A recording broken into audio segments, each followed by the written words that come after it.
नमस्कार। मध्य प्रदेश के प्रमुख साहित्यकार एवं उनकी रचनाओं के अंतर्गत आज हम चर्चा करने वाले हैं बुंदेलखंड के जयदेव नाम से प्रसिद्ध बुंदेलखंड के महाकवि इसूरी जी के विषय में, जिन्होंने अपनी सारी रचनाएं छंदों के रूप में लिखी है और उन्हें बुंदेली भाषा में फाग फाग होता है ना, फाग क्या चल रहा है तो फोग चल रहा है, तो उसी प्रकार हम कहेंगे फाग। तो जिन्होंने अपनी सारी रचनाएं फागों के रूप में लिखी हैं और इस शैली को कहते हैं चौघड़िया।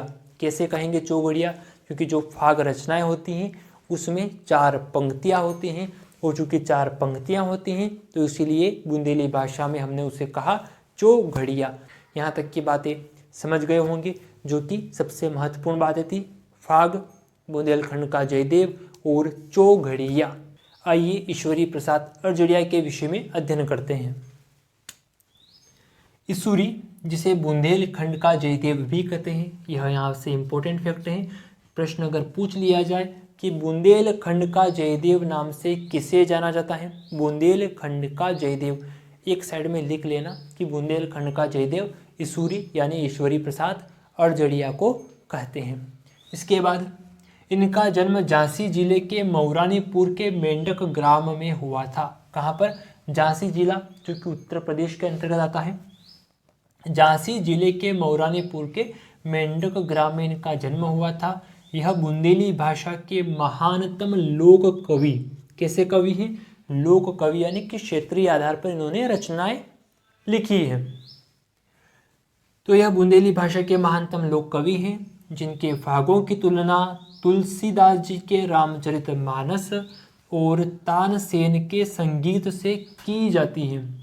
यानी कि कोई साधारण व्यक्ति नहीं है, रामचरितमानस कोई साधारण ग्रंथ नहीं है और तानसेन का संगीत भी कोई साधारण नहीं है, क्योंकि एक ने प्रभु श्री राम के पूरे जीवन का वर्णन किया है और दूसरे को संगीत सम्राट के नाम से जाना जाता है। और अगर इनकी तुलना इन दोनों से की जा रही है तो यह एग्जाम के लिहाज से बहुत ही ज़्यादा महत्वपूर्ण हो जाता है। आइए आगे बढ़ते हैं। इनकी रचनाओं में बुंदेली ग्रामीण संस्कृति, कैसी संस्कृति? तो बुंदेली ग्रामीण संस्कृति एवं सौंदर्य का यथार्थ यानी कि वास्तविक होता है। तो बुंदेली ग्रामीण संस्कृति एवं सौंदर्य का यथार्थ चित्रण मिलता है। चित्रण यानी कि वर्णन मिलता है। चूँकि इसूरी अशिक्षित थे, यानी कि शिक्षित नहीं थे, पढ़े लिखे नहीं थे, अतः इनकी रचनाओं का संकलन सबसे पहले गौरी शंकर द्विवेदी जी ने ही किया था। क्यों? क्योंकि यह अशिक्षित थे। अब इनकी प्रमुख रचनाओं की अगर बात करें तो इन्होंने 3 रचनाएं लिखी हैं। हालांकि गौरी शंकर द्विवेदी जी ने ही लिखी है, जैसे इसूरी की फागें, इसूरी प्रकाश और इसूरी सतसई इनकी प्रमुख रचनाओं में शामिल हैं। यहाँ पर बिहारी सतसई अगर आ जाए तो कंफ्यूज नहीं होना है, इसूरी सतसई अलग है और बिहारी सतसई अलग है। ठीक है, तो इसूरी की फागें, इसूरी प्रकाश और इसूरी सतसई इनकी रचनाओं में शामिल हैं।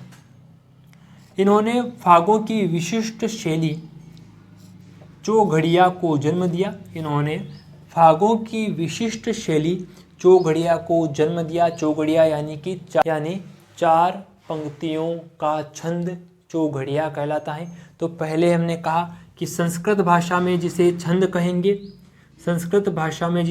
कहेंगे उसे बुंदेली भाषा में फाग कहेंगे, और जब फाग 4 पंक्तियों में हो जाए तब उसे हम कहेंगे चौघड़िया। जैसे इसूरी का एक फाग रचना है, नैया रजूं तुम्हारी सानी, सब दुनिया हम छानी, सिंघल द्वीप छान लयो घर घर। सिंघल द्वीप यानी कि श्रीलंका, सिंघल द्वीप छान लयो घर घर, ना पदनी दिखाने। यानी वे कहते हैं कि तुम्हारे जैसी पद्मिनी कहीं और नहीं है, पूरी दुनिया मैंने छान मारी, यहाँ तक कि सिंहल द्वीप जिसे श्रीलंका कहते हैं तो वह भी और उसका घर भी, उसके जितने भी घर, सिंघल द्वीप के जितने भी घर वह सभी छान मारे, लेकिन तुम्हारे जैसी सुंदर मैंने कहीं नहीं देखी। ठीक है, तो यह इनकी चौघड़ियाँ थी, फाग रचनाएं थी जो हमने सुना दी है आपको। वैसे तो बहुत सारी हैं, लेकिन उदाहरण के तौर पर हमने आपको 2 चौघड़ियाँ सुना दी हैं। अब एक बार इनके बारे में रिवीजन कर लेते हैं, ताकि पता चले कि हम पढ़ा तो रहे हैं लेकिन रिवीजन के अभाव में आप याद ही नहीं कर पा रहे और आपको समझ में नहीं आ रहा है कि कौन कौन सी चीज़ें महत्वपूर्ण है और एग्ज़ाम के लिहाज से पूछी जा सकती हैं। तो एग्ज़ाम के लिहाज से अगर बात करें तो पहली चीज़ तो बुंदेलखंड का जयदेव के नाम से किसे जाना जाता है, यह प्रश्न बन सकता है। दूसरा, फागों की रचना किसने की है, तो इसूरी। प्रश्न सीधा बन सकता है कि फागों की विशिष्ट शैली को क्या कहते हैं, तो आप कहेंगे चौघड़िया। और रचनाओं से अगर प्रश्न पूछें तो आप कहेंगे कि इसूरी की फागें, इसूरी प्रकाश और इसूरी सतसई किसकी रचनाएं हैं, तो आप कह देंगे यह सभी इसूरी की ही रचनाएं हैं।